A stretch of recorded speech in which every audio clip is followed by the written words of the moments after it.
episode 30 of Your Average Critics, joined today by Ollie and Obi. It's been a couple of weeks since our last pod, so apologies for that. But how have you been in the last couple of weeks? Sick. Yeah. Obi's hanging. I'm not actually Messy not, Obi. I've realised how much I hate Ollie. So. Oh, really? That's fucking love me, mate.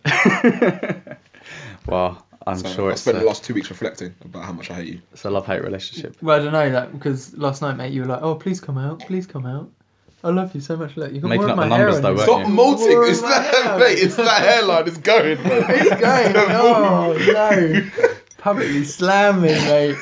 If you don't know what Ollie looks like, just think of Homer Simpson, but with one strand more hair. The worst thing I ever got was when I was working at Revs behind the bar, and some guy comes up and he shows me his phone, and on his phone he's got a picture of the guy, you know, with the one eye from Pirates of the Caribbean. Yeah.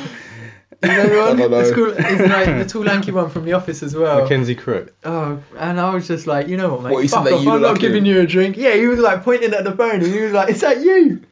I remember I was in uni and I saw a guy who looked like you, and I sent a picture of him to you, just on the slide, just like took a snap. I don't know who it was. I remember I was watching an episode of Ellen and I was like, oh shit. Yeah, mate. I was like, oh wow, that looks a lot like Ollie. Mate. Sorry, you might be able to tell that I've got a bit of a cold. Oh well. So Spreading your lurgies. I know. Yeah, just before holiday as well. Exactly. Yeah. We might be doing a Of course. podcast from Amsterdam next week. That'd be interesting. I doubt it. Damn. That would be hilarious. I don't know if it will. We'll just like leave it on, be monging out. Yeah, innit? Tweet us if you want I to hear wouldn't that be happen. able to speak, that's the thing. I would literally just be monging out. Should we do it live? Should we do like a Facebook Live? We can I'll actually, periscope it. we can actually film it as opposed to just recording Yeah, a it video recording would be much more... of you live. Just like, yeah, if you'd videoed me the last time we went down, then that would have been something special. well, mate. So we got a tweet from, who was it, Obi? On the Counter Say, which is the Counter Attack podcast. On the Counter Attack podcast, am I right? So thank you very much for tweeting us. You asked if we had seen a TV show called Queen of the South, which is on Netflix here in the UK. We hadn't, but we thought, well, if you're recommending it, then we'll give it a go. So Obi and I watched, I just watched episode I watched one. the first episode as well. Yep. So it... Yeah, this is what happens when you don't put it out. I don't have Twitter, nor did I Sorry, know about yeah, it. You should have put it on the chat, mate. That's a fair point. Well, hang on, Terrible. right. Oh, I did actually. I put it on the chat. Yeah, and Oh, also shit. you're the one who suggested we all watch What Happened to Monday, and you Exactly. didn't do it. No, Exactly. I didn't suggest And that. I did put it- Let's put it in some perspective. At the end of the last podcast, I was like, let's all watch something so we can all talk about it. And within 5 minutes, we all agreed what we were watching. And I said that we didn't do one last week because I hadn't watched it. I was going to watch it this morning, but it totally just... There you go. And I did put it. I put it on the chat like 2 days ago. But anyway, so Queen of the South, from what I gathered from the pilot, which was quite a lot happened in the pilot. It seems like the woman played by Alice Braga, I can't remember her name, but she's Teresa, that's it. She's like a drug lord. Yeah. And it seems as if she gets shot, and then it's kind of like it appears that the whole series will be That's kind of how from her Yeah. roots to when she... That's kind of how they do became- How to Get Away with Murder. They start is it? They start at one point and then they go back and then they kind of meet where the first bit started. if that makes Okay. sense. But I feel like when she's shot, I feel like obviously I think we're made to believe that she's like dead and that's the yeah. end of the series. Yeah. But I feel like she's just gonna be like shot in the shoulder or something. Yeah, I don't think she's dead, because if she is, I probably don't want to watch it, because I'm just like, well, you know how the story ends. But I mean, so much happens. Like, you see her from on the streets in Mexico, and then is it Guerrero? Like, rescues her, and then within that episode, like 3 or 4 people that you think are kind of main characters end up dying. Yeah. It's like, wow. I feel like that could have even spread over like It was about half a series. I feel like at least like 18 months passed in that first episode. Do you reckon that was because it was a pilot and they wanted people to kind of be intrigued, and then like, you know, obviously want to carry on watching it? So, you know, because that sort of material, they could spread that over half a series, but is it they just made it really action packed just to Probably. get people? Probably. Does it make you want to watch the rest of it? I mean, I don't know. It's not like it's okay, but I'm not. When it ended, I'm not like, oh, I really want to watch the next episode. It seems to be decent, but I reckon a lot of the time when TV shows, because people have been telling me that this TV show is really good, but a lot of the time, like, the pilots aren't very strong. Yeah. But I feel like as far as pilots go, that was decent. Yeah. It was alright. But I'm curious. You said this was on Netflix, though, didn't It you? is on Yeah. Netflix. Because I'm surprised by that, because I thought they pump loads of money into the pilot, because if it does do good, then they carry on pumping money into the thing. I don't know if it's Whereas Netflix like original. I think the other like Comedy Central or whatever, they wouldn't do that. They do really small budget on a pilot. If it gets good reviews, then Yeah. they pump. But like, I think, like I said, I don't think it is a Netflix original. Oh, okay. But it was an interesting pilot. It was good to see like the kind of female kind of empress of the drugs trade, because obviously, you know, Narcos and Breaking Bad all yeah. just tends to focus around the male. And obviously you see her at both ends of her kind of drug career, so it'd be interesting to see how she gets there. But yeah, it was action packed. Yeah. I don't know. It's intriguing, Yeah. and it a lot of shooting, a lot of death. yeah. Was it better than Breaking Bad? I think the first episode of Breaking Bad was that started off similarly, didn't it? It didn't start off with him in the in caravan, his right? underwear Yeah, pants, yeah. So that kind of like the Yeah. same sort of idea there. But Yeah. I don't know if it's Just what better. drug dealers do, It's about apparently. yeah, apparently it's just the same. It's just hot. But It's I wanted to ask. So when the series starts out, like when in the beginning when she's with Guerrero, are they in South America? Mexico. I think so, because she says "Welcome to America." Right? Okay, yeah. great. So by the end of it, they're in Texas, yeah. Yeah. I'm certain, I might be completely wrong, but I'm certain she had a bag full of drugs in her carry-on or whatever. So how did they get past the border with the drugs? Well, they must have smuggled her in, right? Yeah, but then you have to go through some sort of border when they check your. Yeah, but if you're smuggling someone, like, True. you know, they've But you probably think got some like It's secret. pretty easy. To No, because like if you're in a car, would they check everything? I don't know. They'd have. But she was in the back, so you know she wasn't hiding or nothing. She went in the boot. Have you seen that? Is it Meet the Millers where they're going through Yeah. the caravan full of weed? Yeah. I was just curious, thinking like, It's shouldn't somebody be Weed checking this? But There were some points of the pilot, and I was like, I was like, oh, how long has time just jumped? Or like, it got a little bit confusing because I think they were trying to pack so much in. But I might give it another couple of episodes, Yeah. and then if it's still. I feel like we haven't done a very good job explaining what happened in the pilot. I don't know. Should we? Yeah. Okay. So what? You see her. The first shot is her coming off a plane into her like big mansion. Yeah. And she's narrating, saying like, "Oh yeah, you know, I'm the empress of the biggest drugs trade in the world. Poppy. Oh no, Southern Hemisphere. wasn't it? Western Hemisphere or something like that." And then Poppy from Kingsman. and then she gets shot, doesn't she? And then it kind of jumps back to her on the streets. She's kind of being a money kind of launderer or something like that. Yeah. Transferring money or something. Yeah. Something like that. And then Guerrero, who's the godson of the incumbent drug baron, meets her, saves her from a kind of predator, and then they kind of fall in love, don't they? Yeah, I actually thought he was gonna die a lot sooner than he actually did. Oh really? I thought, do you know when? So, so she meets him, they like fall in love basically, and quite a bit of time passes, and then they're at the Christmas party of the kingpin guy. So at that party, this kingpin announces that he wants to run for governor, because apparently that's what South Americans like to do when they get money. They like to run for office. So he has to tell his wife that, okay, we need to lay low, kind of distance ourselves from the drugs trade, obviously for like, you know, publicity reasons, so he can run. But she's like, no, because she basically like is like the whole boss of the whole operation. She's like, no, I want to keep doing this. And they argue, and then she leaves him. They get divorced. But just before that, when he calls Guerrero into his office, and him and his cousin, and then they give him a shot, and he takes the shot, and he's looking at Teresa. I thought he was just going to collapse, because I thought the shot was like poison or something like that. So I was kind of disappointed that didn't happen. I thought that would have been quite interesting. But yeah. I would have liked to have seen their relationship developed a bit more before he died. Yeah, they literally had like 5 scenes together. Yeah. If that. I was like, wow, they're literally killing off characters for fun. What happened to, is it Barbara and her son? I don't know, they just fucked off. I reckon we'll probably see them at some point, I reckon. But no, so he was, he was like, to her, take this phone, if it rings it means I'm dead, take this money, take this drugs, take this passport, take this book. I still don't know what the book's got in it. I don't think we find out, do we? No. No, this book, and she's like, And he's like, yeah, trade it for your life or something like that. And then literally like 2 scenes later, the phone rings, he's dead. She has to run away, go meet up with his godfather. His godfather and the wife and son.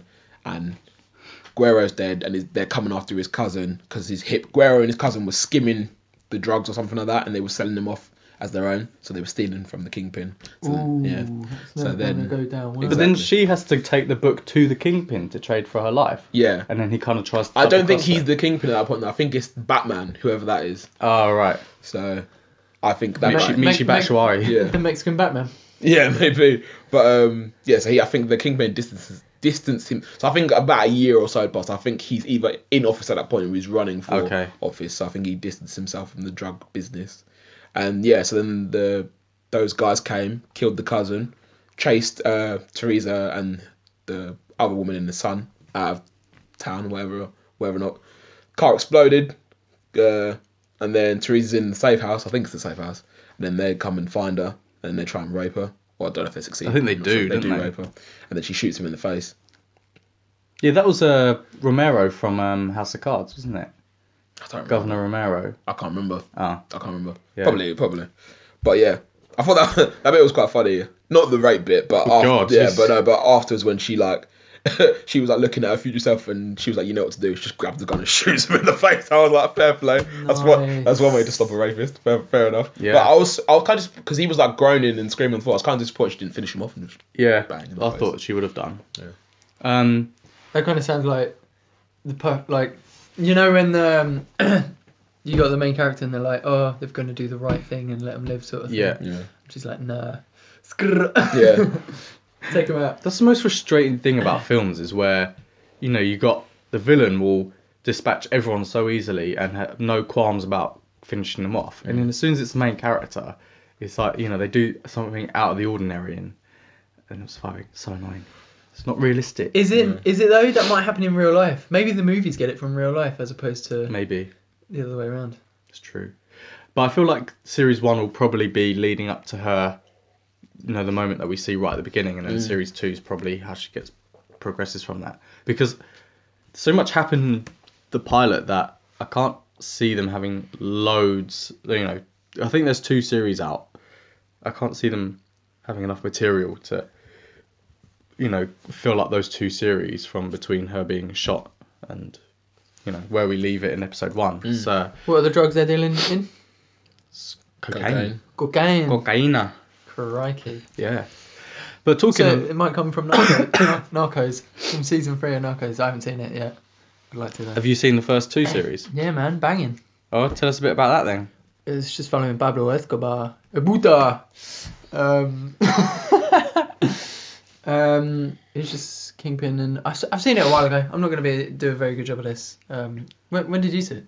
I've seen like 2-3 episodes of it. I didn't really get into it. Oh, did you not? Because No. you've just been getting into it, haven't you? I watched you it. rewatched the first 4 episodes because you liked it. No, I watched last it time. when it first came out, and I binge watched the first 4 episodes, and I really liked it. And then I stopped watching it, and then I just haven't watched it since. So I haven't watched it for like 2 years.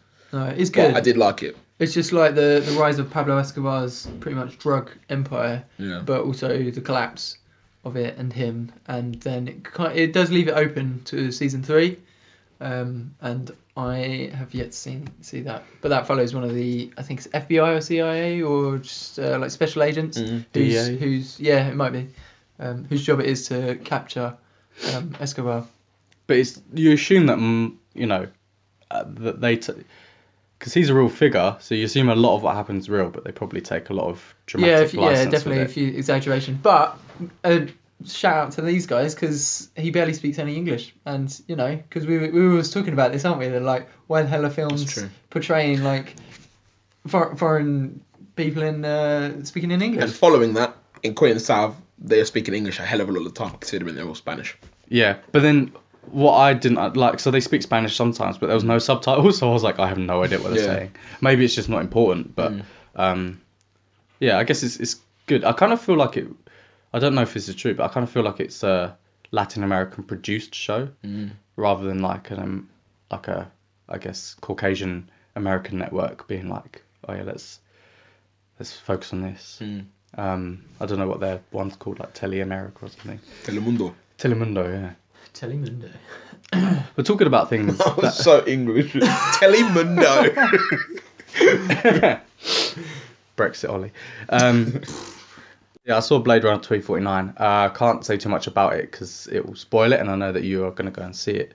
But so it follows Ryan Gosling's character in the world of Blade Runner, and that's Still I can't really. Can I ask one question? Yeah.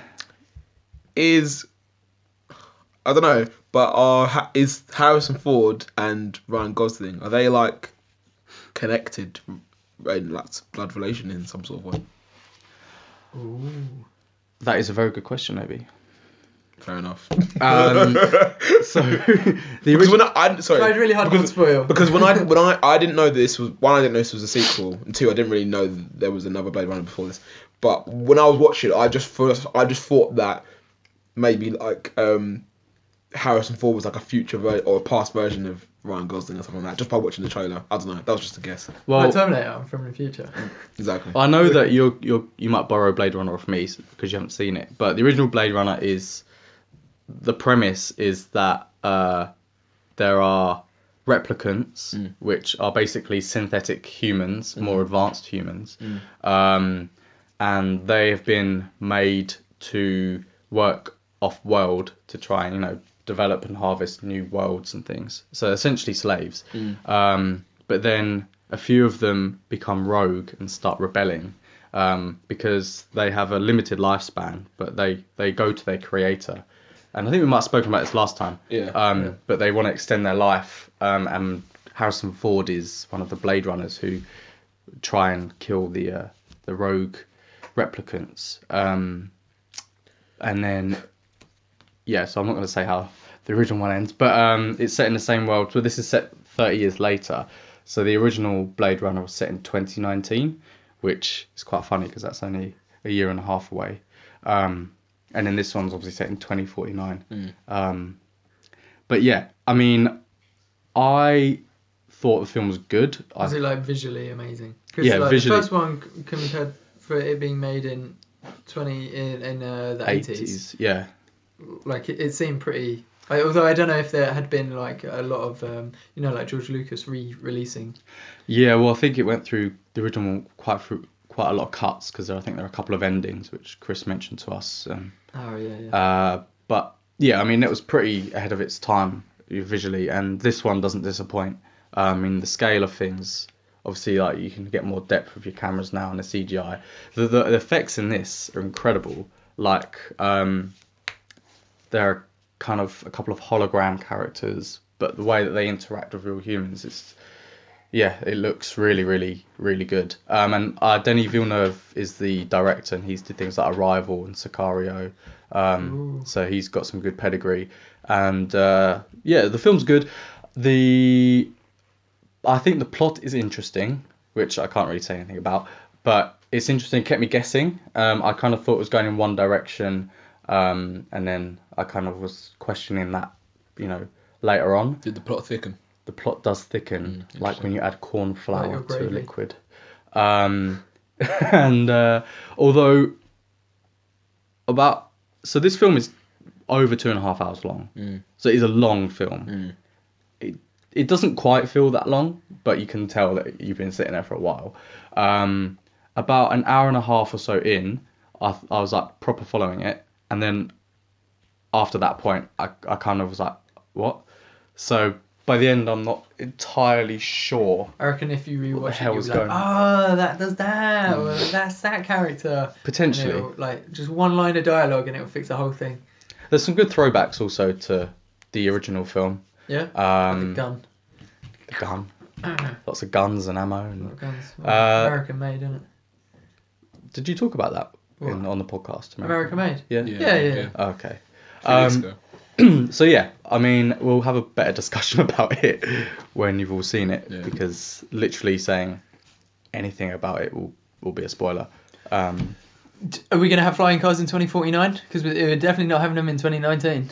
I would. Did you see that thing though? Elon Musk, the guy who's done Tesla and SpaceX. Yeah. He was like, we're going to send people to Mars in 2022 now. Because like 3 years ago he mentioned like we're going to do it in 20 or whatever.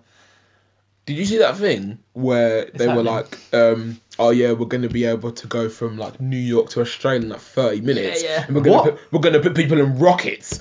And Oh my God. And we're going to fly to space and then fly back down in the destination that we're in. Yeah. But like, we just got to figure out stuff like how people are going to survive. And then whilst we're in space, I was literally watching this video and I was thinking like, this can't be real. Like, Like Paul Merton on Have I Got News for You? He was like, surely like getting to Australia in like an hour will like kill you from the G-force or whatever. And then they were like, that's a really good question. That's stupid. That's like saying, oh yeah, we can teleport people back in time, but we just need to figure out how to do it. No, I think it would be like if you've got enough money and if you you've got a waiver or whatever, like you have to check off all this list of like you can't be over 60, you can't have like heart condition, any sort of like anything like that. That sounds fucking terrifying. Excuse my language. Yeah, plus you can't watch 4 films on a 30-minute journey to Australia. True. Just there for the day though, innit? Plus, if you have to go all the way up to space, surely it's going to take, some time. Well, in a rocket, I imagine it doesn't take that long. 5 minutes. Don't know. Okay.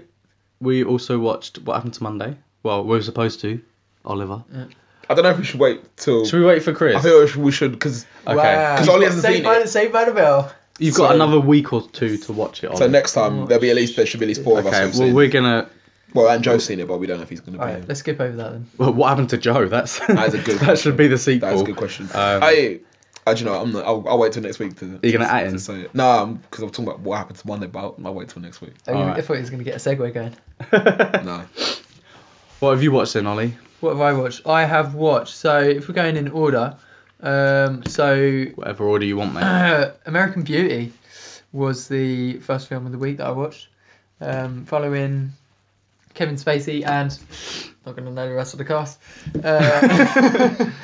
So it pretty much follows just a family in suburbia in America. Forgive me, don't know the city or the state, but they're all pretty well off, and he's like having a midlife crisis because he's pretty much his wife is very controlling, and he just like is a bit of a weak character. And he's like, doesn't really want to argue, but then he finds his stride because he's like, I'm just going to go for it. Like, I don't care. This could be the last day that I live. Mm-hmm. So he's like, he quits his job, but he blackmails them. So he's getting a year's salary, and he's just like, he's doing weights in his garage, smoking weed to impress his daughter's best friend. Oh, yeah. Mate, classic. She's the one from American Pie, right?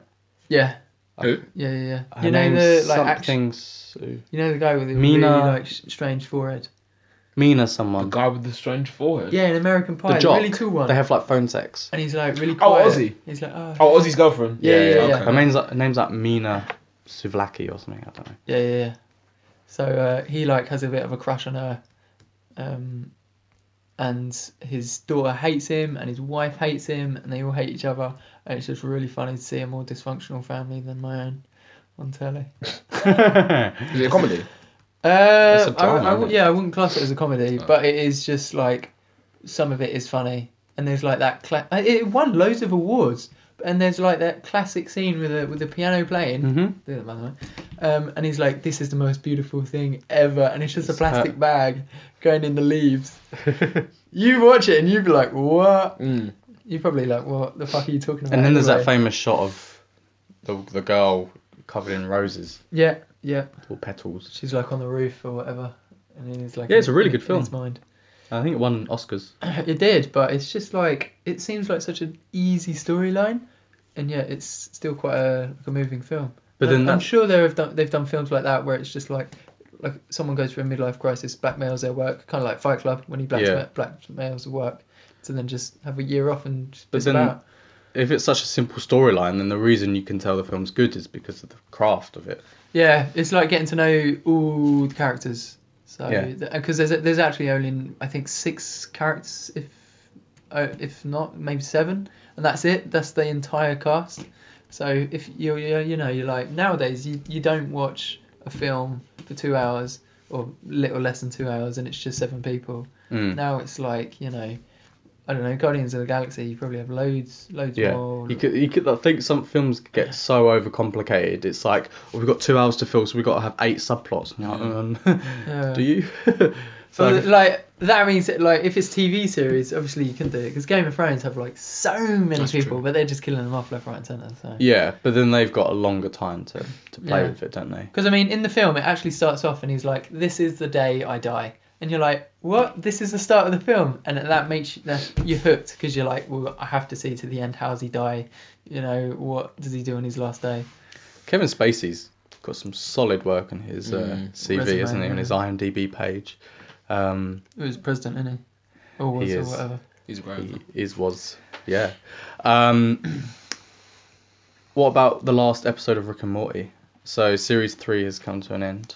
Oh, sorry, mate. You missed the segue there because Kevin Spacey's actually in the film Pay It Forward. I didn't see that on your list. No, that's all right. Have you seen the film? No. Okay. Anyway, what are we doing? Rick and Morty. Sorry, forgot your segue king. I bet money. Sorry, Ollie's got the wave on the list of things he's seen this week. I bet money that film's shit. It was sick. Was it actually? It was Wow! actually I was sick. watching the trailers. I was like, this looks awful. But Let's fair go with enough. that. Go on. All right, yeah. Let's What's the stick wave with- then? I've not heard of it. I can't. I just remember seeing the trailer for it. Wait, I might be thinking of the wrong one. Is it who stars in this one? It's based in Norway. Oh no, I'm not thinking. I'm Are you thinking of I'm like thinking of Fifth Wave. Fifth Wave? That's the one with Arnold Schwarzenegger, right? No, it's the one with Chloe Grace. That's the one. Oh yeah. Sorry, my bad. I was thinking of a different film. Sorry. Okay. Well, you're trying to set up a segue. So what's the wave then? Okay, so this was actually suggested to me, and it is based in. It's not a true story, but it's a true potential event where in Norway they've got like the fjords with all the lakes and the mountains, but they know at one point one of these mountainsides is going to collapse and cause a huge landslide, creating a huge tsunami, which in turn will affect like a lot of the towns that are in this fjord or wherever in Norway, wherever the mountain collapses. So it follows a very... I can't say it's realistic because it's in the future because it's not happened yet, but it seems very realistic. It's like based in the little town of Geignagner. I can't remember the name. But you follow a family, and this guy has kind of like some weird premonition. He's like some of the signals are off, and he's kind of like getting irritating because everyone's like, no, just leave it. The mountain's been there for 1,000 years. It's going to be there for 1,000 years. Everything's more. 1,000 years It is, in these things. It's never like, oh, it's been there for 846 years and 3 months. That's not as gripping, mate. Not as great. Anyway, carry on.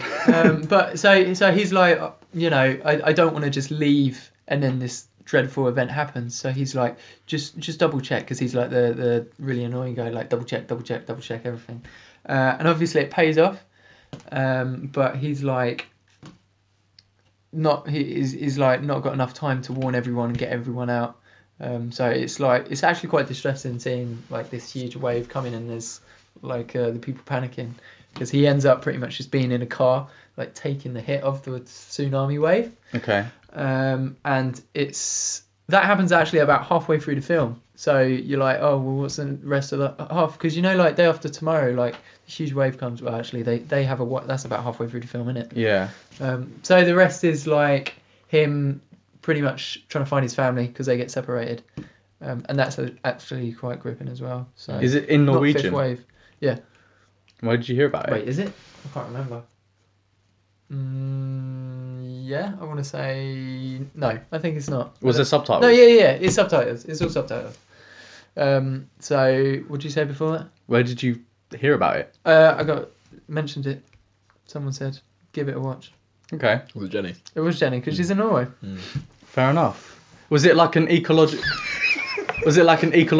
kind of, you know, not like thriller? So is it like based on, you know, if we don't do this, then, you know, the mountain's going to collapse, we need to save the environment, or is it? No, because the plot is that it's gonna happen regardless of what we do, because it's just like over time. Inevitable, like, right? Yeah. Not like that shitty Geostorm film. God, I that do looks not wanna watch that. dreadful. It looks fucking awful. I'm gonna watch it though. It looks so I'm shit. gonna watch My it. God. The CGI looks worse than it did like Day After Day After Tomorrow, which was about 13 years ago. When he's like, oh my God, I've been locked out of the satellites. Oh yeah, it looks like a Please. cross between Armageddon and Day After Tomorrow. Which, both those films I can guarantee already are far superior than Geo's score. Okay, then let's go back to Rick and Morty then. Back to Rick and There's not a Morty. single thing on this list of our films that we all three of us have seen. Is there not? That's quite bad, isn't it? That's terrible. I've seen Divergent. Yeah. I've not well, seen there we- Divergent. Oh fucking hell, Glenn, mate. I don't care if you spoil it though. There's not a lot to say, to be honest. It's a sad time 'cause it's the last episode of the season 3 for Rick and Morty. So when Has Rick and Morty won any awards? Like Emmys or anything? I don't know. Best cartoon I don't know. ever. Are we surprised if it hasn't? After South Because Park. it's quite well received. People get telling me that it's amazing. I think it's got like 100% on Rotten Tomatoes, so people The keep saying first- that it's really good. I mean, for me, the first two series are really solid. Like, Yeah. really, really funny. And, like, it's quite pop culture reference as well. I think it's got a very niche like demographic that they're targeting, doesn't it? Like Family Guy, anyone could watch Family Guy. I think it's there funny. are- I don't know any of the people that they talk about in Family Guy, but when he's like, "Oh, this reminds me of that time that I was Yeah. fighting the giant chicken or whatever," you're like, ha, But of there course are, that's I think funny. there are things in Rick and Morty that you will kind of appreciate if you're kind of like scientific or geeky, because they can sometimes talk about, I don't know, like, quite scientific things, and probably some of it might even be made up. I mean, a lot of it probably is. But there are other things like pop culture references. So in the last episode in series 3, they have like a joke about Minecraft, and then Morty like loves Minecraft, and then Rick says something, and then it's like, yeah, don't worry, South Park did that 3 seasons ago, so we're not anything new. And so you kind of like, I like the fact that they're self-referential, they're kind of aware of the fact that they're a TV show, and they're aware of everything that's around it. So it does work on a lot of different levels. Because I saw the first episode long before I started watching it properly, and I didn't really get into it. I was like, what the hell is this? It's like, it's a drunk old man who burps a lot and Morty He's just like that, chaotic, and isn't he? I was just like, what the hell? And I was really kind of put off of it, but then I watched a couple more and You get get really that a into lot it. when you like start watching something and it's like you actually find the characters really annoying, but you get to like them. Or do you get it the other way around? So sometimes when I'm watching a TV series and the main characters just consistently do something stupid, you're like you like them, but you've binge watched like 8 episodes and you're like, Yeah. oh my god, this character is actually really fucking annoying. Yeah. This happened for Brooklyn Nine-Nine, I think, actually the last season. I just like, after binge watching 4 seasons, I was like, oh my god, this guy is actually really annoying. What, Jake? Yeah, Mm. like kind of his relationship with the other like really clumsy, his best mate, the really clumsy one, Boyle. I need to Oh, catch up Jake. on that. I love Brooklyn Nine-Nine. That's But yeah, I think if you like South Park, don't you? Yeah. Yeah. I think you'll quite like this, that humour-wise. But I kind of feel like the first 2 series were a lot more solid. This one kind of felt rushed, or they didn't really have a proper idea of what they were trying to do. And I think maybe I'm just putting 2 and 2 together and making 5, but I think that this series had quite a lot of delays and stuff with like releasing, because the first episode came out and then like a month later episode 2 came out, or at least in the UK. So I don't know whether it was kind of had problems in its development, but the first 2 series had some like overarching themes. So you'd have like the relationship between the mother and the father, with the family, and also between Rick and his granddaughter That's Summer. where I think they rushed it. They yeah. rushed like the season where it ends. I think end of season 1 where they get rid of Jerry, or the end of season 2 even. Yeah. And that seemed really rushed. After that, it kind of like it was just very very Rick and Morty and Summer as well. Yeah, And I loved the episode when it was like Jerry had where they could see like intergalactic telly, and his wife was like had the VR set and she was drinking herself away with bottles of wine. I like that episode. That was good. because the first 2 series, and it sounds quite silly, actually had quite a lot of heart. Like there were parts of it you like felt a bit kind of sorry for like Rick or Summer or Beth, and there were other like overarching themes and like kind of like side characters like Birdman and Birdman. Mr. Poopy Butthole and Scraunchy, and all these characters, they don't really make an appearance. Like I think there's one appearance of Bird Person, sorry, in series 3, and you think it's going to set something else up, and they just doesn't mention it at all. And I sort of thought, where's the connecting theme? Like, I mean, the connecting theme in series 3 is kind of the separation of the parents, but it's not really. That's kind of like really, really background. So I was disappointed. I didn't find it as funny either, the entire series. Ooh. But definitely watch the first 2. It's really good. And then series 4 will take forever, I guess, to come out. Yeah, buddy. But I'll be looking forward to that. Fair enough. Although, talking of characters that you watch so much of, you kind of get annoyed by. I binge watched Iron Fist, which is kind of ironic considering I did not want to watch it. Yeah. And I actually really enjoyed it. I don't know if I spoke about this last time. I think you did, but I don't think you'd finished it by that point. I've finished it now, and I actually really enjoyed it, which I was really surprised about. The fighting is not great, but No. like there isn't actually, on balance, there isn't that much fighting, like compared to like Daredevil or Jessica Jones or even Luke Cage. Like, and like you said, the relationship between the Meachams and Danny's and their father is really interesting, and it's a shame that from what I've seen of the Defenders so far, they're not in it. Yeah. Which, Do you prefer Iron Fist to the Defenders so far, or do you think Defenders are better? So far, yes, I do. How many episodes in are you? 5. 5. Okay. Yeah, I don't know. So like Iron Fist was good. I don't really like Danny Rand. I think he's really annoying. I don't like Danny Rand either. Really annoying. Yeah. I think he's supposed to be.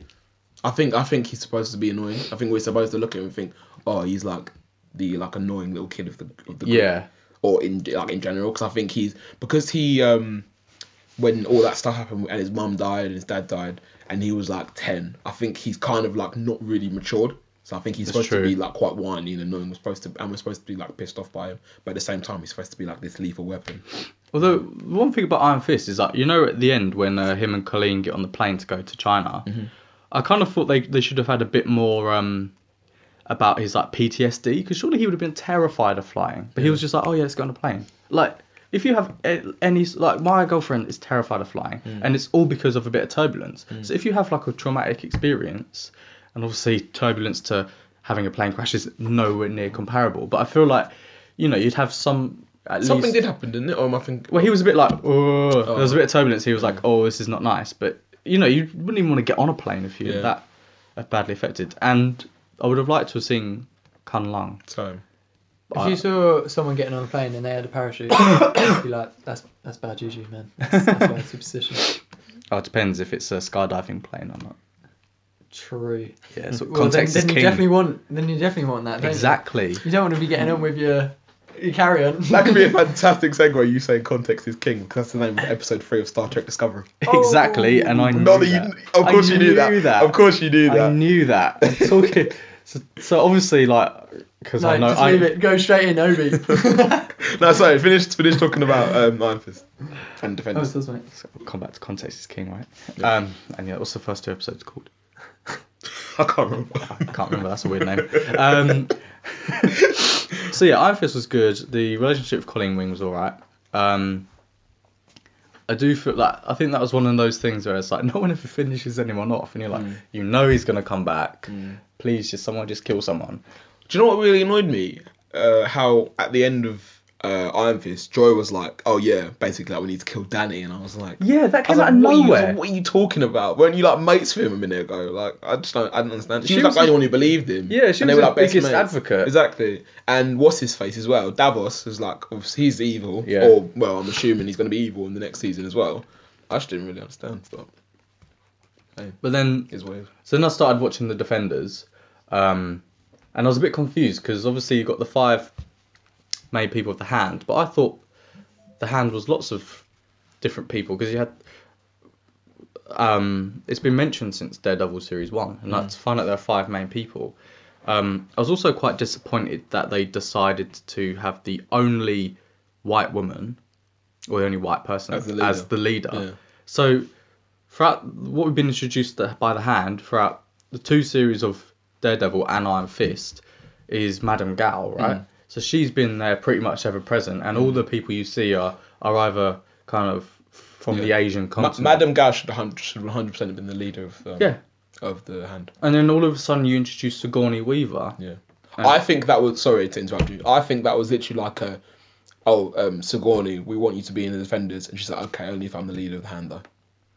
Yeah, it was. I was I just literally like, don't think because it makes no logical sense for her to. it was just whitewashing. Yeah. I mean, I understand that they're trying to represent lots of different cultures. With you got Bakudos, who's like Latin American. You would have a Caucasian. You got the African person Swanda. who obviously dies first. Wow. Yeah, Swanda, yeah. And then the Japanese, and then the Chinese. But yeah, it should have been Madame Gao. And like we've seen from I think a bit of Iron Fist and quite a bit of Daredevil that Madame Gao can actually like fight or at least like move. She's formidable. Yeah, but I'm pretty sure in the whole Defenders we don't see Sigourney Weaver's character fight at all. No, she just sits in her car. Yeah, she almost fought the Japanese geezer, but then they got interrupted. So that was a bit of a moot point. But yeah, I mean, I was kind of a bit like, oh, it's like whitewashing, really, isn't it? Yeah. I was a bit disappointed by that. And She seems like a really strange person to be in this. I didn't think she was very good, to be honest with you. I didn't really like her she didn't seem very menacing, and for the fact that we knew that she was dying, like I was just like, okay, so you're not really any threat at all. yeah, you don't have any empathy because you don't know who she is. Yeah. Like if it was like Madame Gao was dying, you'd be like, oh, because you know her character quite a bit from the free series she's been in. No, we're talking. Obi hasn't got empathy. Oh, apparently, yeah. Apparently, Obi's a robot. I have sociopathic tendencies according to these lot because I don't have empathy. Even though I do have empathy. You're a robot. You No. don't show emotion. Exactly. You're like, oh, Obi, I'm going through a really tough time. You're like, oh, it's alright, mate. Yeah. What else can I do? Oh no, is it your sister? Like, what do you think of my? Yeah. What do you think of my boyfriend? So Ketchy goes. Like last week, Ketchy went to me. Oh yeah, what do you think of Harold? And I was like, hey, he seems alright. Like, but obviously not smiling like I was just like, yeah, he seems alright.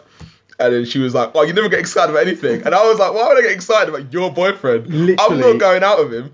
Lauren says that sort of thing to me all the time. She's like, nothing pleases you. Oh. It's like, why? Yeah. Do you know what I mean? Like, I think I'm very empathetic, but I just don't show emotion because I feel like there's no need to, unless maybe sometimes aggression.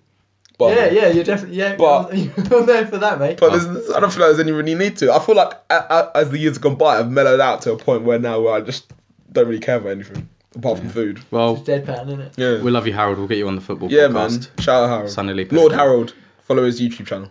Yeah. What we talk about? Defenders. Yeah. Defenders, So I'm about 5 episodes in, which is only 8, right? Yeah, 8. I thought it was quite. I like their kind of chemistry together, and obviously it's nice to see all the characters in one. And I like the way that when they all when met it's- up, it was kind of sick though. When they all met up. yeah, That was pretty that cool. corridor Yeah, fight. That's cool. And obviously, like when you see them in the individual kind of storylines, have you noticed the color changes? Yeah. So that was quite interesting. Yeah, that's But I don't know. For me, it's not as. I don't know. It's just there's something about it. I'm just not like when you see these characters together. Like the first time you saw the Avengers, everyone's like, "Fuck yeah, this is sick." But there's something a bit kind of muted about it. The fight.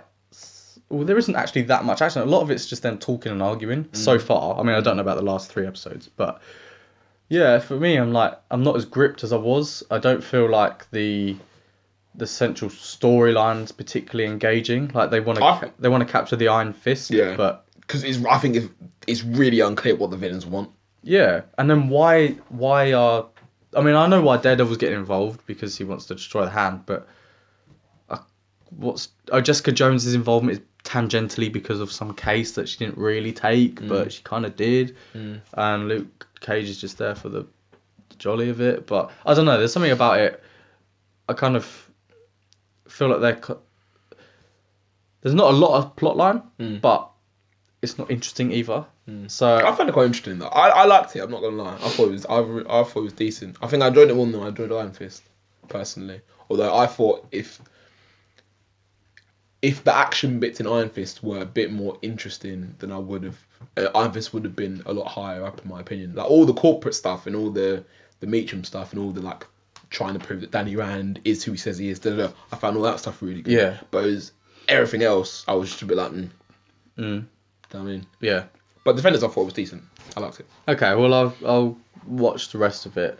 You probably like from now to the end. There's not. I doubt there'll be anything that makes you think, oh yeah, I really like this. Okay. So. Well, We'll see. I will finish it just because obviously I've somehow managed to get myself through Iron Fist and I've been enjoying it. Context is key, mate. Context is king. So Yeah. Or king. Star Trek. Star Trek. So I've never actually watched Star Trek before. None of the films, none of the TV shows. Have you seen the films? I thought you would. Never seen them. Not even the recent ones. No. But apparently there's like 5 different series of there's one original Star Trek series and there's like 5 spin-offs. But yeah, they made this new one. I think it's a CBS production, but they put it on Netflix, which is good. But the first 3 episodes I've watched now, and basically it follows a first officer of the Starfleet, I think is the right term.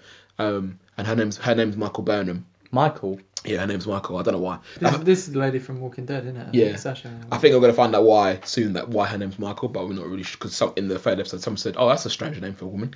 But yeah, well, I think we'll find out at some point. So basically... She's a dude! Dude, it's like a lady. So basically she's a human amongst aliens and other humans and Vulcans and whatnot.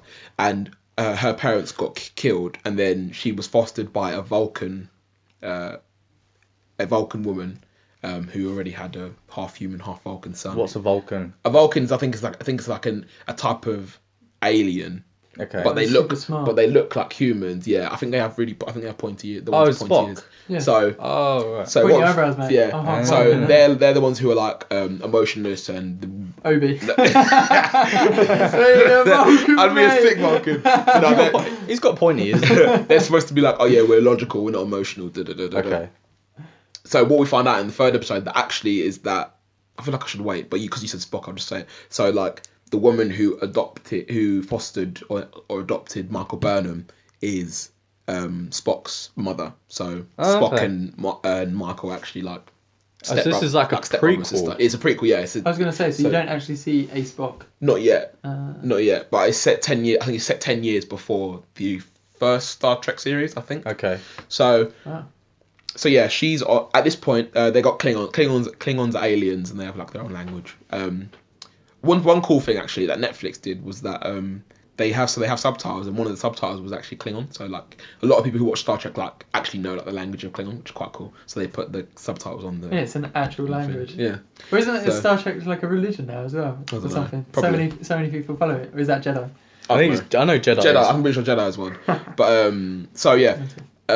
First episode, the Klingons haven't been seen for like 100 years, and the Michael Burnham ship is just like floating through space. She's like the deputy to her captain, and they find like a mysterious vessel in the distance. So she goes to investigate it. She finds out that it's a Klingon ship, and she gets attacked by a Klingon. They fight, kills him. She goes back to her ship, and basically they just started a war, and she asks her Vulcan father for help through some like teleportation thingy, and he basically says like, you need to give them a Vulcan hello or whatever, which is basically attack first, because Klingons respond to violence. So she was saying on the ship, we need to attack them before they attack us, to kind of give them a warning to say like back off sort of thing. But if they respond to violence and they don't initiate violence, then would the war happen?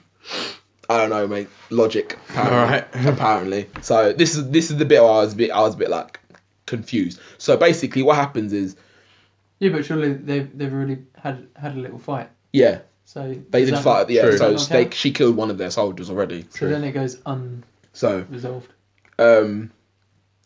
interesting fact. See, but Chris ain't here, so it's a bit pointless. But their lead Klingon in Star Trek is the actor who plays him is called Chris Obi. So but yeah, Oh, wow. Yeah. So but anyway, Michael Burnham is basically like, we need to attack them because they're about to attack us, and the captain's like, no, we're not soldiers, we're explorers, scientists, experimentalists, whatever. So we don't do that. And she's basically like, fuck you, I'm gonna go against your orders. She gives her a Vulcan pinch and like knocks her out, but she doesn't knock her out properly. And then she goes to the ship and tries to con everyone to say, oh yeah, the captain's just sleeping or something like that. And she says, well, we should need to follow my orders and we're going to attack. So they're about to attack, but then the captain comes back and she's like, stop. Which she got a gunshot, threatens her. She's like, don't do it, don't shoot. So they don't actually shoot the ship, throws her in the brig, which is like a prison. And while they're like okay, we need to figure out our plan here. So they haven't actually attacked the Vulcan ships, but then suddenly just like 20,000. Do you mean the Klingon ships? Sorry, the Klingon ships. Sorry, and then like 20,000 Klingon ships come out of nowhere and just start attacking the Starfleet ship. So Michael Burnham was right because they did just start attacking her. So she was right, but whatever. And loads of people die, and then the captain and Michael go to after like all that. The deaths have happened, they like say to the Klingons like we need to stop fighting, we need to talk because violence doesn't solve anything, blah blah, and the Klingons agree, even though they agree to their faces, but behind their backs they're like, yeah, we're just gonna kill them. And then the captain, I think the captain's name is Giorgio, and Michael Burnham secretly travel to the ship to try and capture the lead Klingon. The lead Klingon finds them, he kills the captain, then Michael Burnham specifically said before they left I'll just call her Michael. Michael specifically said before she left the ship, we can't kill him because that will make him a martyr to the Klingons and then they'll just try and start another war. We need to capture him. So they go to the ship. The lead Klingon kills the captain and she's just like, she turns her phaser from like stun to kill and kills the fucking Klingon. And then they get transferred back to the ship and they're like, we're like, oh, okay. All right then. And then she gets because she disobeyed the orders of the captain, she gets put on trial for mutiny and treason, And I was like, she didn't actually, like, obviously she gets blamed for everyone's deaths. And I mean, you could kind of blame her, but it's a bit wishy-washy as to whether or not it was her fault, because she was told to go and explore, and she found the Klingon. She had to kill him because otherwise he was going to kill her. And then she didn't actually shoot at the Klingons before they started shooting the ship, but then they were like, yeah, you've committed treason. So she gets life imprisonment, basically. So that's the end of the first episode. I can't remember how. That's episode one. That's episode one. Wow. Yeah. I thought it was like 3 episodes. That's episode one. How long Jesus is it? An hour? Christ. It was an hour, yeah. So that's more jam packed than the that's Queen. a- actually, that might be 2 episodes. That might be 2 episodes. So because I can't remember what happened in episode 2. So I might have just been mixing 2 episodes together then. So then the third episode, basically, Michael, captain's dead. All her fleet have either dead or they moved on to another ship. She's in prison for life, and then a captain of another ship called the USS Discovery or something like that, which I think is the main ship they're going to be on for the rest of the season, basically tricks her into thinking that the ship has broken down, and he gets her basically to work for her on the ship because he's got some sort of new technology which is supposed to make you travel like 1,000 light years in like 10 seconds or something like that, which he thinks will help with the war because he wants to like attack the Klingons and then be able to disappear in like the blink of an eye sort of thing. Or he wants to travel to Australia in 30 minutes. Yeah, exactly. Yeah. But she's a bit suspicious of this, and everyone's like treating her like shit basically because they're blaming her for the death of all these people. I think it was like 8,000 people died or something like that. Jeez. So she's been blamed for all that, so everybody hates her. And basically now you're just following her on the ship, and she's got to go into this team full of people who don't like her because like people they know and people they've worked with have died because of her. And she basically wants to be in prison. She feels like she deserves to be in prison, so she's saying to the captain like, I don't want to work with you, I want to be sent back to life imprisonment. And he's basically like, I don't care what you want, I need this to happen. I need whatever to happen, so you're going to be working here till I say you're not working here. And he convinces her that he's doing something for like the greater good, but it kind of seems like the captain is quite shady. So, but we don't. Isn't the captain Jason Isaacs? It is Jason Isaacs. He is a shady mofo, isn't so we're not really entirely sure right now what his plans are, but I reckon it's something sinister. he? He's basically another Sean Bean. I allow it, man. Don't put him in the same breath as Sean Bean. I'm just saying he's probably gonna die. So do you recommend it? I mean, give it a go. I mean, coming from someone who's Give it a go. Well, you know, you said that about a lot of coming things. from someone who doesn't like Star Trek, I found it interesting enough for me to keep watching. Yeah, you're gonna keep watching. Yeah, alright. That's fair. Yeah. Well, I watched the premiere of a film called Breathe at the London Film Festival. So it was the opening night. Breathe You're on is. the red carpet. I was actually. I was Fuck right. off. I was. Well, I mean, I had to walk along the red carpet to get to the cinema. Escorted out. I saw Hugh Bonneville. I saw Andrew Garfield. Got a picture of the back of his head. So. Oh, I think that's the I think that's the screen on scene. Breathe. On Monday. What do you think? Yeah, I think. Well, obviously, I won't know until next week, but I reckon that's the screen on scene. Breathe. But the film looks decent. Sorry, go on. Okay. Well, I won't spoil it. but it is a true story. So if you've seen the trailer, then you pretty much know what happens in the film. I mean, that's one bad thing, is that the trailer pretty much gives all of it away. Yeah, it does. And there isn't really much else that you need to know about it. But Breathe is the true life story of a guy called, I think his name's Robin. What's his surname? I can't remember his surname. His name's Robin. And it's the story of him. He was a soldier and then a tea broker. And shortly after he gets married and has his first child, he contracts polio. Which this is set during from about the 40s up to the 80s. So back in the 50s, I think, is when he contracts polio. I think they got a vaccine This is for it Andrew now. Garfield. Yeah. He's going back in time. So he started with Spider-Man, then he did that Hacksaw Ridge. Now he's going back. I know. Back even Well, further. this is after Hacksaw Ridge, right? 'Cause Hacksaw Ridge is World War II. My bad. But So this is like the continuation of Desmond. So basically, this Robin guy is Desmond Doss. maybe his surname's Doss. But yeah. So obviously back then, if you caught polio, it was pretty fatal because I think we've got vaccines for it now. Yeah, we do. So anyway, so he's on a life support machine and he has a ventilator that breathes for him, and he basically doesn't want to. He's got 3 months to live or something, because they don't anticipate hospital-bound polio patients to live very long. But he doesn't want to just rot away in the hospital. His wife kind of inspires him to try and get out. So they take a ventilator back to his house. And she cares for him, and they try and figure out a way for them to survive. Kind of. I was going to say, so it's not a feel-good film like him. You've only got 3 months to live, so just go out and do loads of these. No, it's not like a bucket list He's thing. kind of stuck with this machine. Yeah. And it's basically following that story, and his family dynamic and how his wife struggled but overcame his disability and how he overcame his disability, and the real life Robin was a champion for disabled rights and was really pushing that forward and went to conferences and was you can't keep your disabled people kind of in hospitals. They need to be able to live as much of a quote unquote normal life as possible.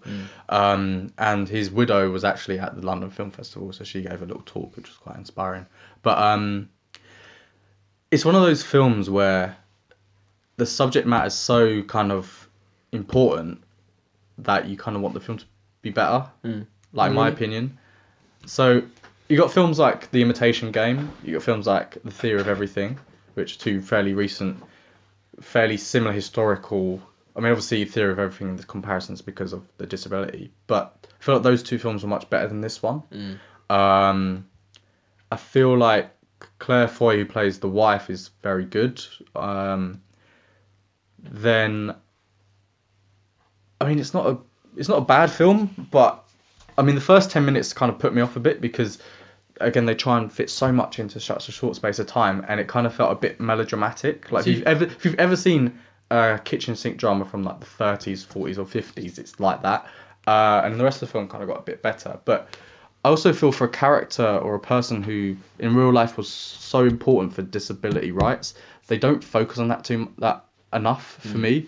It was more like a love story, but I kind of feel like it was a shame they didn't focus on the kind of political important aspect of it.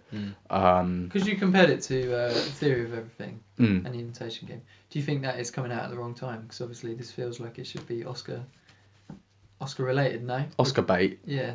Well, I don't know when its actual wide release is. So because this is a I think film it's in a couple festival. weeks. Oh, is it? I think so.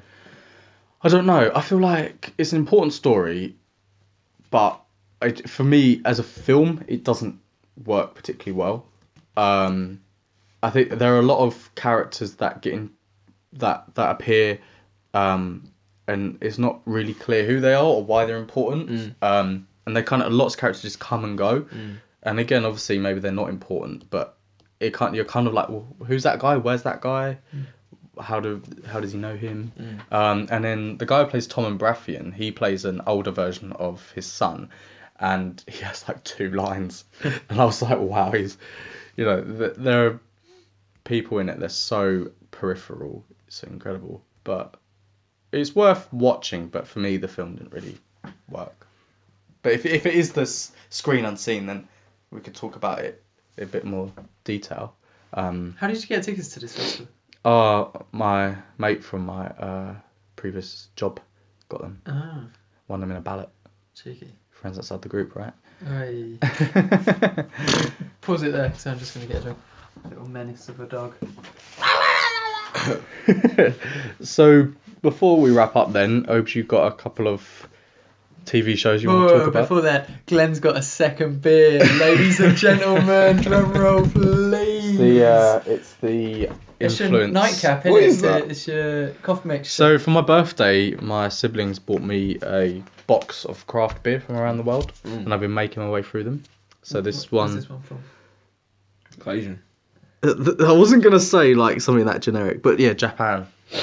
So yeah, I won't say the brand name. You said Japan really weird then. Japan. Bullying me.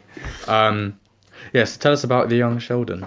Yeah, so Young Sheldon is just a prequel television series based on Sheldon Cooper from Big Bang Theory. And it's just showing like, I think his pre-adolescent. So it's not Jim Parsons. It's not Jim Parsons. He narrates it. Is He narrates it though. Oh, does he? A little bit, Pre-adolescent, so is he like 8? Yeah. Literally, Oh, right. He's about 8 or 9. Oh, okay. Yeah. And he's going into high school. Okay.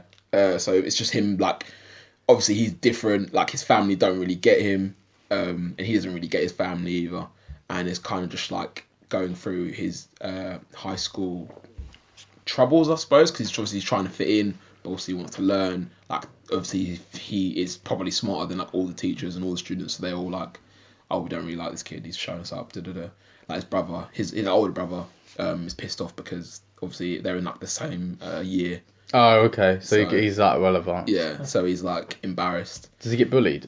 He hasn't been bullied yet. I only watched one episode, but he didn't get Okay. bullied in an episode. But that first episode, he was, because he thought he was basically, because he's going to a place of higher learning. He thought that he was gonna, like, everyone was gonna be like on his wavelength. Okay. Sheldon, this is. So like when he got there, and he like, because he like read like a rule book or something like that before he got there, and everyone was like wearing whatever clothes and having tattoos, stuff like that. So he was just like saying to the teacher, oh, this person's violating this person's violating this person's violating this, and obviously everyone's getting pissed off with him. And then the teacher just had to like call his mum and dad. Calls mum and dad in saying like, your son's like disturbing everyone in the Disturbing the classroom. peace. Yeah, so we have to kick him out. But his mum's like proper like adamant that he's gonna get like the best education possible. So they like want to put him back into like elementary school, I guess, or middle school, I don't know. But his mum's like adamant like no. His dad is the PE teacher, and he's kind of like his older brother. I think he's a bit simple, and he kind of just like wants his son to be normal. So. Okay. I'm sure in the Big Bang Theory he talks about him like being in high school when he was only like 12 or something. Or, Yeah, I think he does. Yeah. Did you ever see his family in The Big Bang Theory? You see his mum and his Yeah. sister. But his mum's like got a closer relationship with Leonard, and Leonard's mum has Yeah. a closer relationship with Sheldon. Yeah. So do you see Leonard's mum in, or do you reckon you anticipate there'll be Leonard's mum in Young Sheldon? No, or- no. Oh, do they They're don't not meet? mates. No. Oh, okay. No, because they don't. Sheldon and Leonard don't meet until they're well into their adulthood. So why do we need a Young Sheldon? I don't think we program? do, but I think because people who love Big Bang Theory love Jim Parsons, love Sheldon, because if Sheldon wasn't in Big Bang Theory, it wouldn't be anywhere near as good. So they kind of just thought, okay, Sheldon's so successful and he's so popular, we're gonna make a spin-off of I this. think you and we're said gonna put Big Bang Theory. what I said? Bin bag. Big Bang Theory. But yeah, he's so popular. Everyone they just thought, okay, let's make a spin-off. It might be successful, it might not be. It's definitely not gonna be as successful as Big Bang Theory. But I like the kid who plays him is alright. The TV show itself is decent. It's not the same as Big Bang Theory. It's quite similar to. Have any of you watched The Middle? Yeah. It's quite similar to that. There's no laugh track. Like Big Oh, Bang Theory good. I hate laughing tracks. has. But yeah, it's okay. But it's funny. Yeah, a little bit, and it kind of showing how like it's a bit like when I watched Atypical. You kind of seen how like this kid who's like on the spectrum, how he deals with life around him, and obviously like Sheldon, I'm assuming is a tad autistic, maybe more than a tad, from based on the Big Bang Theory series. So you see how he's kind of like, and like Sheldon now in Big Bang Theory is kind of like he's developed quite a lot compared to when the series first started in terms of like human interaction. Okay. But this young Sheldon, obviously, he doesn't really get it. They're gonna have to be careful because if there are any anomalies between the young Sheldon Yeah. and the old Sheldon, people pick up on that. Yeah. We're talking about kids in high school then. Let's talk about animated kids in high school. How's Kenny? Still alive? South Park. Dead every episode, mate. Does he still die? South every Park. episode? South Park's is elementary school.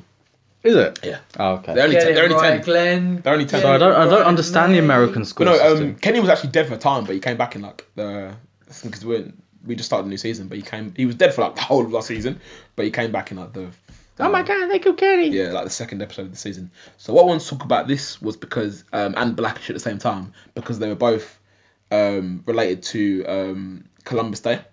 So Columbus Day in America is a public holiday basically where they celebrate Christopher Columbus discovering, inverted commas, America. And destroying the Native American So yeah, people. So Okay. the main theme about that in South Park is that so the school, no, Randy Marsh, basically, I love Randy. Any episode that has Randy in it is just a hilarious episode. So he's become like a social justice warrior basically. Okay. And he's like campaigning to get Columbus Day banned from schools, and so people like keep their holiday, have holiday, and they have to go to work, and basically the kids don't have their holiday anymore. So they're all pissed off, and everyone's like saying, "Oh, Stan, you have to talk to your dad. You have to get him to do da da da." And basically, they find loads of, and Randy's like fake. I don't know if it's fake outrage, but he's sort of outraged at like all the Columbus stuff going on, how people like praise him, stuff like that. And then they like all like dig a little bit deeper like into what Randy does, and they find like loads of Instagram pictures of Randy Marsh just like dressed as Christopher Columbus, Oh, right. like for Halloween, for his birthday, for his wedding, he was dressed as Christopher Columbus. And basically, Randy's like, "Oh, I have to make sure that nobody finds out about this, blah blah blah." And then a side note of this is like, you know those adverts where they kind of say like, we can take a swab of your DNA and we can find out what your origin is and stuff like that. So they were kind of playing on that by saying like, we can a little bit swab of your DNA and we can make you feel less guilty about who you are basically. So you can say, "Oh, my family was 2% black, so I'm part slave as well," stuff like that. And one of the guys was like, "Oh, I used to say the N-word. I used to say the N-word all the time and feel guilty about it. But now that I find out I'm 2% black, I can say it all the time." Some white person walks past and goes, "What's up, N-word?" And then I'm just like, Oh, Jesus no. Christ. I was like, goodness gracious. So yeah, Randy finds out about this thing, and basically he knows that people have found these photos of him just as Christopher Columbus. So to preempt this, he calls over the DNA people to take a swab of him. But before that, he hires this random Native American guy and just starts like kissing him. so that when they get the swab, it will pick up the Native American guy's DNA. So then that happens, and they take the sample, and they come back like a week later or whatever. And they're like, "Your test is really unusual. We need you to do another test." And he was like, "Oh, what do you mean? Like, what? Why?" He's like, "We need you to do another test because they came back really unusual." And he's like, "Oh, okay." And then during this time, the Native American guy is like falling in love with Randy because they were kissing. I saw he's this like, clip online. So yeah, he like keeps turning up to his door, and they do like the most like stereotypical Native American accent. He's like, "I love you, Randy." Like, don't run away from your feelings and stuff like that. Okay. So he just keeps coming to Randy's door like with flowers and like chocolate, and brings his parents by and says like, "I want you to meet my parents" and stuff like that. And Randy's basically like telling him to like piss off, and he kicks him out of his house, yeah, and starts like properly like beating him up, and some guy just starts jogging by recording it. Oh, no. So Randy's like, he's like, "Don't record that." He's like, "Don't record that." And the guy starts running away. Randy's starts chasing after him. But yeah. Because he's like, "Get off of my land!" Yeah, exactly. He's like, "Get off my land." Exactly. I thought you watched South Park, do you not, Ollie? I do, yeah, but I haven't seen the new season, Okay. which is terrible. So,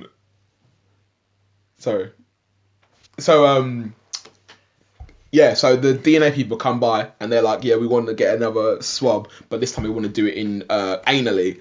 and he just kicked out the Native American guy, and he's like, "Oh wait, come back," because obviously someone gets the guy to try and bum him so he can prove that he's Native American. So then they do the test without any hindrance from the Native American guy, and Randy tries to break into the place so he can destroy all the evidence so people don't find out that he's 100% white or whatever. So then they do the test. He gets the results and you find out that he's 2.8% Neanderthal or something like that. And he believes that Neanderthal was they say that, oh yeah, Neanderthals are extinct because of evolution, and Randy's extinct? You mean murdered and massacred? And he's I can't believe my people were victims to such butchery and stuff like that. And he's going off about how Neanderthals are underprivileged people who were wiped out and and all stuff like that. It was so stupid. It's clever, isn't it? It's clever. Social commentary is so funny. It was so dumb. So speaking of social commentary, sorry. Connected that to Blackish, so Blackish was the same thing. So they were talking about Columbus Day. The main character, his kids they're all black obviously. The main character, his kids were doing a play about Christopher Columbus, and he was basically saying, why are my children celebrating this guy who just came to a land who and just massacred a load of people, but in a funny way sort of thing. Is this animated? Sorry, Blackish. Blackish, no. So okay. Live, real people. But yeah, he's basically going off on one to the teacher who organised the play, and he says, oh yeah, we should be celebrating a holiday, which I didn't actually know about until the other day, called Juneteenth, which is June 19th, I think, 1865, which is the day that slaves were officially free in America. Okay. So they were yeah, we should be celebrating this instead. I don't know why it's not a more public holiday, blah, blah, blah. So then he goes to his work to try and sort out an advertising, because he works in advertising, tries to sort out an advertising campaign to try and make that holiday more appealing to white people, basically. And he hires Aloe Black, for some reason, to help him write a jingle. And basically, I need a holiday. Yeah, a holiday is what I need. They just go through the whole episode, basically, talking about... he's basically trying to educate his white co-workers, his white co-workers who happen to be who are a little bit racist as well. Okay. But I think they're more racist out of ignorance rather than actually being racist. Right. So a running theme throughout the series This is a good idea. I like this. You get to choose the holidays that you celebrate. Because obviously we all just celebrate it regardless of well, not regardless of our religion, but we still celebrate St. George's Day despite. Yeah. But that's not a public holiday, is it? No, because it's always on a Sunday. Okay, well, is it? Right, no. But you were saying why do people celebrate St. Patrick's Day without hindrance and but they won't celebrate a thing that is clearly more important than some of the other holidays that we celebrate. Yeah.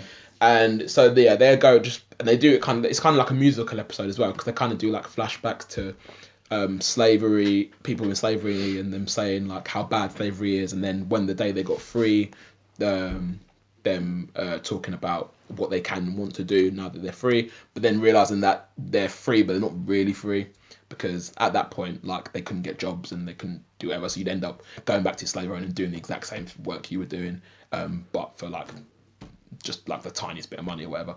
So it was quite interesting, the episode. I really like Blackish because the social commentary on it is always quite powerful. And is it a comedy though? It is, but yeah, it is a comedy. So they do it in a funny way, but it also it helps you kind of That's a way. It's a palatable way of rather it being in your forced face. down your throat. Yeah. But so that was a really good episode, and they kind of the conclusion of it is all we can do is kind of help the people around. We can't convince everyone to celebrate this holiday or acknowledge atrocities, because in reality nobody wants to remember things about slavery, because slavery was one of the worst periods in American history.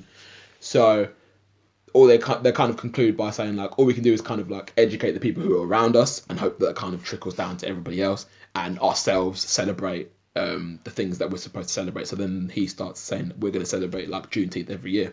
Okay. So yeah, ends on that. That was a good episode. I think that was the first episode of the season. But yeah, they always do really good when the subject matter is an important one, they always do it really well, I think. Okay. Yeah, so I like Blackish. It's good. It's a good show. You should watch it.